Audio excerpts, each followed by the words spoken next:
আসসালামু আলাইকুম প্রিয় বন্ধুরা, আশা করি সকলেই ভালো আছেন। তো বরাবরের মতোই আজকে নতুন আরেকটি ভিডিও নিয়ে উপস্থিত হলাম।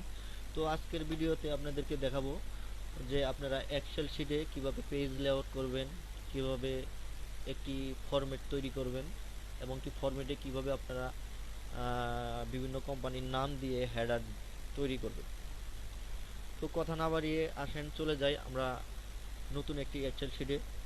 তো এক্সেল শিট ওপেন করার জন্য আমাদেরকে প্রথমে সার্চ বারে চলে যাব, হয়তোবা যদি আপনার উইন্ডোতে যদি থাকে এক্সেল শিট তো এখান থেকেও ওপেন করে নিতে পারবেন। তো আমি এই সার্চ বার থেকেই আপনাদেরকে দেখাবো।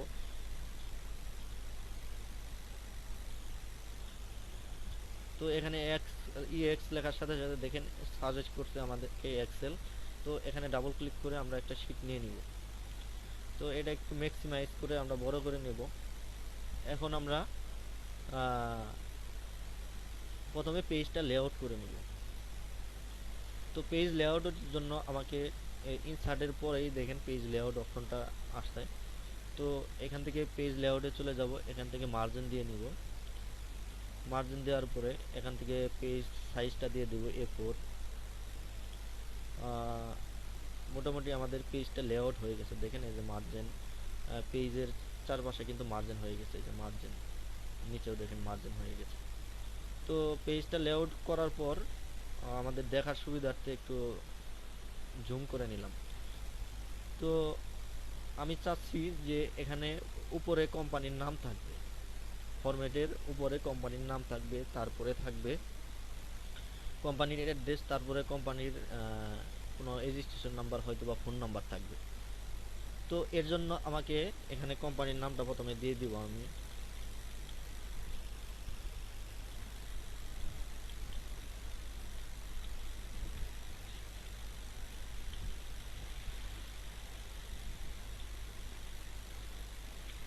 একটা কোম্পানির নাম দিয়ে দিলাম, নিচে একটি অ্যাড্রেস দিয়ে দিব।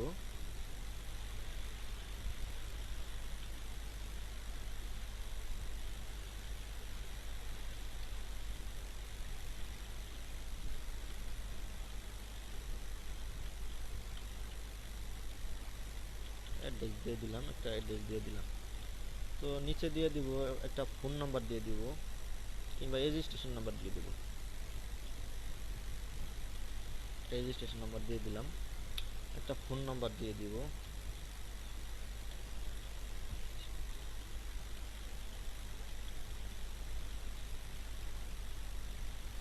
ফোন নাম্বার দিয়ে দিলাম,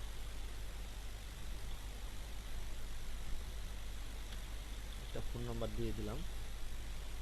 তো দেখেন এখন যদি আমরা পিন দেই, দেখেন আমাদের যে হেডারটা কিন্তু এক সাইডে চলে আসছে। তো আমরা এটা এক সাইডে না, আমরা চাচ্ছি মাঝখানে নিব। তো এর জন্য আমাদের কি করতে হবে, তো এটাকে পুরোটাকেই সিলেক্ট করে নেব। সিলেক্ট করে এখান থেকে আমরা হোমে চলে যাব, হোম থেকে চলে যাব অ্যালাইনমেন্ট, অ্যালাইনমেন্ট থেকে মার্জিন সেন্টার করে দেব। দেখেন ইজিলি ভাবে এটা সেন্টারে চলে আসছে। তখন এটাকে আবার আমরা পূর্বের মতোই অ্যালাইনমেন্টের আন্ডারে মার্জিন সেন্টার করে দেব। আবার এখান থেকে এটাকে মার্জিন সেন্টার করে দেব, আবার এটাকে এখান থেকে মার্জিন সেন্টার করে দেব। দেখেন এটা কিন্তু পুরো আমার সেন্টারে চলে আসছে। আমরা চাচ্ছি যে উপরে কোম্পানির নামটাকে একটু বড় করে দেব।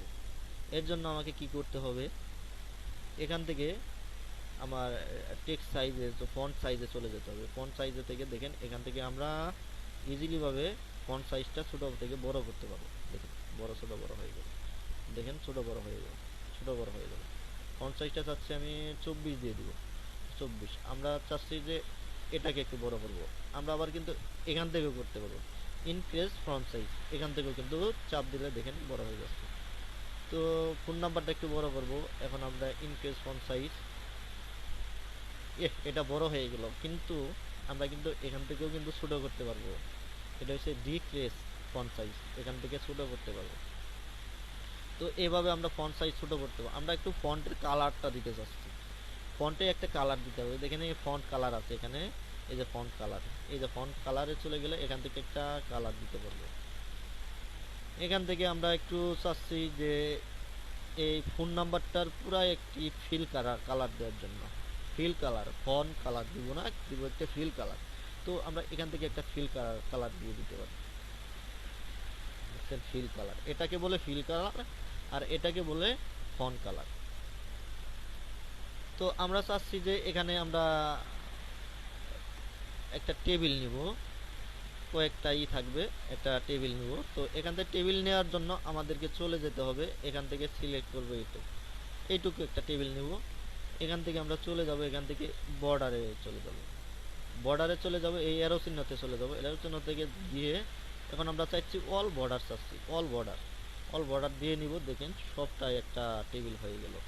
এখন আমরা কন্ট্রোল পি দিয়ে পিন দিব, দেখেন সুন্দর একটা টেবিল হয়ে গেল। এবং কি হেডারও হয়ে গেল, কোম্পানির নাম দিয়ে, ঠিকানা দিয়ে, রেজিস্ট্রেশন নম্বর, ফোন নাম্বার দিয়ে একটা হেডার হয়ে গেল।